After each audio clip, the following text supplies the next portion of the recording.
Baisse de morale. Comment se remotiver justement quand ça va pas fort, quand on a perdu toute motivation, toute énergie dans un projet, dans une action, dans une dynamique. Alors hier, on avait vu là, justement comment gérer quand tout va mal dans sa vie. Ici, on va se focaliser plutôt sur une situation, donc on va rester dans cette même veine, mais on va se focaliser plutôt dans ces situations où finalement, en fait, tu avances sur tes projets, tes activités, tu t'es plein d'entrain pendant une semaine, 15 jours, 3 semaines, un mois, 2 mois. Et là, voilà, tu as l'énergie qui est très basse. Tu n'as plus le peps le matin de te lever, de passer à l'action. Tu n'as plus cette énergie-là, cette dynamique-là pour faire ce que tu as à faire. Donc, comment on fait pour gérer ces situations-là? Ce qu'il faut savoir, c'est que quoi qu'il arrive, que ce soit pour toi, pour moi, pour tout le monde, on vit tous ces situations-là. On vit tous ces cycles-là. En termes émotionnels, on va avoir des oscillations. Et on va y même identifier, c'est ça qui est intéressant, c'est au-delà des aléas de la vie, au-delà des choses positives ou moins agréables qui vont arriver dans notre vie, au-delà de tout cela, on a aussi des cycles qui vont se présenter. Notamment par exemple le cycle des cycles saisonniers. On parle par exemple du spleen, de cette période où à peu près vers fin d'année, quand il commence à faire nuit plus tôt, quand le soleil arrive moins, eh bien, on va avoir le moral qui va descendre. On peut avoir des périodes, comme c'est le cas au moment où je tourne cette vidéo, où il va pleuvoir, pleuvoir, pleuvoir, pleuvoir, et du coup, ça va jouer sur notre moral. Donc, on a des cycles saisonniers. On a aussi des cycles plus courts qui vont arriver, par exemple des cycles de 3 semaines, un mois, 2 mois. Alors ça, en termes de cycle, tu as des cycles circadiens, qui est un cycle sur une journée, des cycles ultradiens qui sont plusieurs cycles dans la journée. Par exemple, les cycles de sommeil sont des cycles ultradiens qui sont très concentrés sur des petites périodes. Il suffit de regarder par exemple quand tu bailles dans la journée, si tu fais un calcul, une analyse sur un mois, 2 mois, mais tu vas te rendre compte que c'est à peu près toujours aux mêmes périodes de la journée que tu vas te mettre à bailler ou tu vas avoir des coups de pompe, des coups de fatigue. Donc ça, c'est des cycles très courts. Et on a des cycles aussi qu'on appelle des cycles infradiens, qui sont des cycles plus longs. Par exemple, les cycles menstruels est un cycle infradien. On va avoir les cycles saisonniers, qui sont des cycles infradiens. Et on va avoir d'autres cycles qui vont justement jouer sur notre morale. Donc il y a ce point-là qui va jouer, et il n'y a pas que ça. Il y a aussi les circonstances de vie. Par exemple, à un moment donné, eh bien, tout marchait bien et à un moment donné, ça marche moins bien. Ou à un moment donné, bien, tu étais enthousiaste, motivé sur un projet. La motivation, c'est ça, c'est cool, c'est bien quand on a un nouveau projet, généralement, on n'a qu'une envie, on n'a qu'une hâte, c'est passer à l'action et c'est faire vite les choses. Et cette motivation va prendre une semaine, 15 jours, et généralement, passé 15 jours, elle va redescendre. Et c'est là où la motivation va plus être suffisante et où on va devoir créer des habitudes et créer toute une série de process qui vont aider à garder le cap malgré la baisse de motivation. Donc ça peut être ces situations-là ou bien d'autres. Donc maintenant qu'on a mis le contexte, qu'est-ce qui va se passer bien souvent quand on a cette baisse de morale? Eh bien, différentes choses. La première, c'est que eh bien, déjà ta charge de productivité va forcément baisser. Tu vas avoir moins d'entrain, tu vas avoir moins d'enthousiasme. Tu vas faire les choses de façon plus moins donc enthousiaste, avec moins d'énergie et de façon plus difficile. Les choses vont sembler plus pénibles. Donc tu vas faire les choses dans la pénibilité et généralement ce qui aurait pu en période de grosse motivation te prendre une demi-heure peut te prendre une demi-journée. À je suis sûr que tu as déjà vécu comme moi ces situations où finalement, eh bien, tu te dis, mais j'ai fait que ça une journée parce que tu as traîné, traîné, traîné, traîné. Les réseaux sociaux, les sites internet, aller boire le café avec les collègues ou autre, peu importe, quel que soit ton contexte personnel ou professionnel. Tu vas faire différentes choses dans la journée. Au final, tu ne vas pas faire ce pourquoi tu dois travailler dans la journée. Et alors que tu aurais pu le faire en 30 minutes, un moment de motivation, là, tu vas pas prendre peut-être une demi-journée, voire une journée entière pour faire la même activité. Donc ça va être une conséquence, ça va être un coût de cette baisse de motivation, de cette baisse d'énergie. De même, généralement, quand on a une moins bonne motivation, la qualité de notre travail s'en ressent. C'est-à-dire que qualitativement, ça va être beaucoup plus mauvais, on va faire beaucoup plus d'erreurs et généralement, on va devoir rattraper ces erreurs-là. Donc il y a toute cette charge négative qui vont arriver sur une baisse de motivation, sur une baisse de morale. Et la conséquence à long terme qui peut être la plus problématique, c'est finalement de laisser tomber, tout simplement. Alors quand c'est quelque chose où il n'y a pas d'enjeu, c'est pas bien grave de laisser tomber. Par contre, quand il y a un minimum d'enjeu ou quand c'est des échecs répétés, à ce moment-là, ça devient beaucoup moins agréable. Donc que faire? Que faire dans toutes ces situations-là? Tu attends la réponse. Ça tombe, je vais te la donner. Alors la première, j'en ai parlé rapidement. Je parlais des saisons, je parlais de l'énergie. Et d'un point de vue énergétique, eh bien, il y a déjà un premier travail à faire. C'est-à-dire que si tu es fatigué, si tu es à un bout d'énergie, si tu es à plat, eh bien, ça va jouer sur ton moral. Donc ça veut dire que ce n'est pas forcément la situation, ce que tu vas faire, qui va être la source de cette baisse de morale, mais au contraire, ton état physique, ton état de bien-être et ton état d'énergie, plus simplement. Donc moi, ce que je te recommande à faire, c'est tout simple, tout bête, tout con. Voilà, tout simplement, c'est tout con. Cependant, il faut le faire. C'est le premier point, déjà se recharger les batteries en termes de sommeil. Ça, j'en ai parlé déjà hier sur la vidéo, mais j'en reviens à ce point essentiel. Le sommeil, faire des siestes, faire des nuits plus longues, faire un sommeil bien profond, enlever toute source de lumière quand tu dors, dormir beaucoup plus tôt.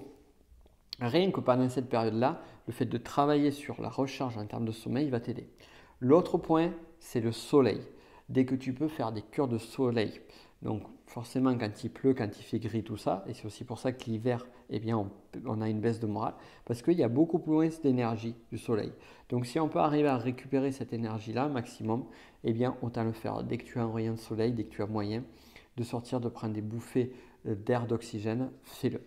Troisième point, le sport, l'activité sportive. L'activité sportive va te permettre de décharger, comme on l'a vu encore une fois hier, les émotions qui sont désagréables, mais aussi te permettre de faire une espèce de décrassage. L'autre point aussi, c'est prendre l'air, c'est aller à l'extérieur, c'est te faire du bien. Donc ça, c'est d'un point de vue énergétique. Le point de vue énergétique va jouer également sur la partie émotionnelle. Maintenant, au niveau de ton activité, peut-être que tu perds l'énergie, que tu perds le moral parce que tout simplement, mais ça te saoule de faire cette activité-là. Peut-être que tu ne retrouves plus goût sur cette activité-là. Donc là, ici, c'est si je perds le goût sur cette activité-là, comment est-ce que je peux le retrouver? Est-ce qu'il n'y a pas d'autres biais qui vont me permettre de retrouver la motivation? Alors, un truc tout bête, c'est une fois que ça sera fait, j'en serai débarrassé. Rien que ça, même si on va éviter quelque chose, eh bien ça peut être un levier de motivation pour passer à l'action. Et visualise le bien-être par exemple, tu vois, tu fermes les yeux et tu t'imagines en train d'avoir réalisé tout ce que tu dois faire. Tu visualises vraiment comment sera l'après. Où est-ce que tu seras, qu'est-ce que tu feras, qu'est-ce qui se passera. Vraiment tout visualiser bien.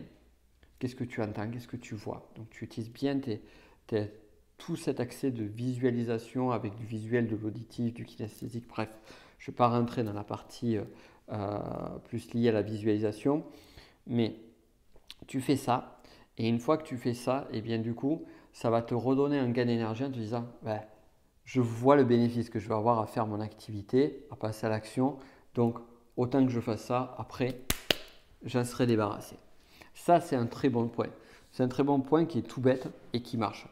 Autre point qui marche, c'est comment retrouver le plaisir dans l'activité. Peut-être que tu ne retrouves plus le plaisir dans l'activité parce que, il y a plein de choses qui se sont chargées émotionnellement, comme peut-être que finalement tu ne le fais pas pour toi, peut-être que tu le fais et que finalement ce qui va ressortir derrière ne va pas être forcément positif, peut-être que tu le fais mais tu ne trouves pas ça dessus. Donc c'est te recentrer sur toi avec toi. Comment je peux retrouver du plaisir dans cette activité-là? Et comment je peux retrouver du plaisir?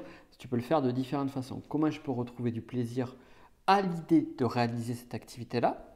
Donc là, on a le bénéfice, comme on a vu tout à l'heure, d'avoir fini cette activité-là, mais aussi le bénéfice de se dire qu'est-ce que je vais y gagner à faire cette activité-là? Qu'est-ce que j'aurais gagné quand je vais réaliser cette activité-là? Et l'autre bénéfice, c'est comment je peux reprendre du plaisir à faire les choses. Qu'est-ce qui me fait kiffer vraiment dans cette activité-là? Qu'est-ce qui me motive? Où est-ce que je peux trouver la motivation? Et même, est-ce qu'il n'y a pas une autre façon différente, complémentaire, de faire cette activité-là pour retrouver l'énergie, pour retrouver cet enthousiasme-là qui va me permettre de passer ce step de démotivation. Comment je vais pouvoir arriver à retrouver de l'énergie? Et cette énergie-là, on peut la trouver de différentes façons. C'est, donc comme je le disais, qu'est-ce que j'ai à gagner à faire ce que je vais faire? Qu'est-ce qui se passe si je fais cette action-là? Quels seront les bénéfices quand j'aurai fait cette action-là?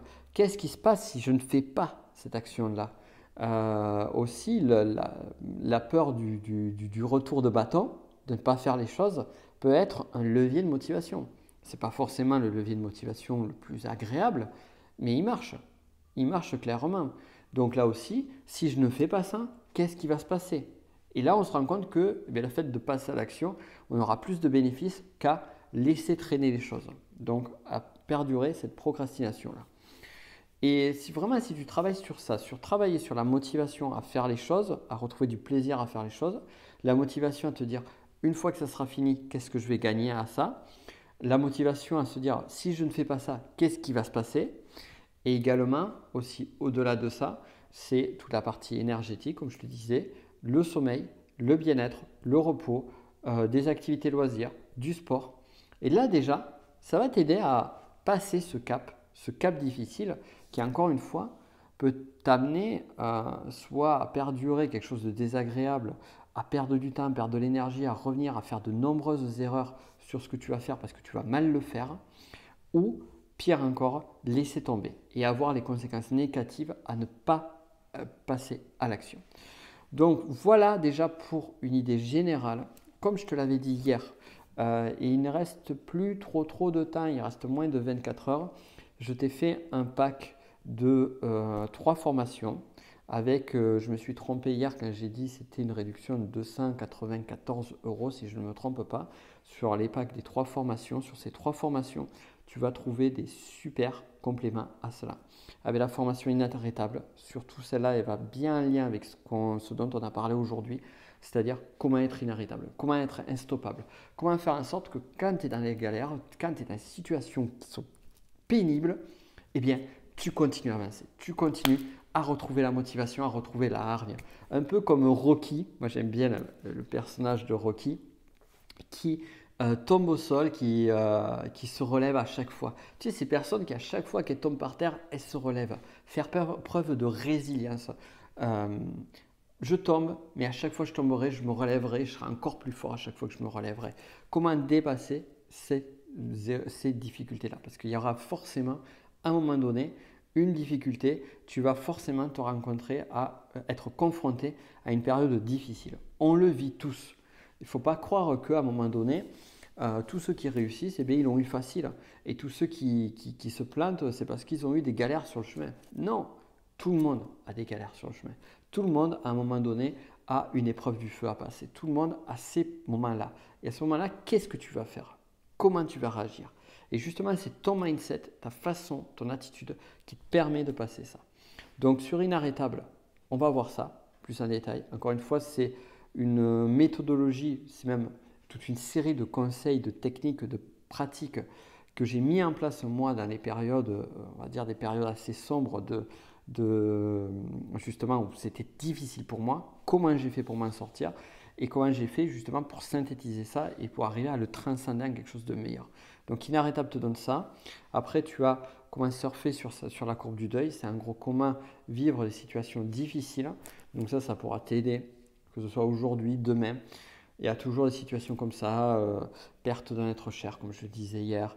Il y a aussi les pertes émotionnelles, les pertes sentimentales, les pertes amicales, les pertes professionnelles. Lorsque tu perds quelque chose, lorsque tu perds une relation, lorsque une relation se finit, lorsque tu perds un acquis, quel qu'il soit,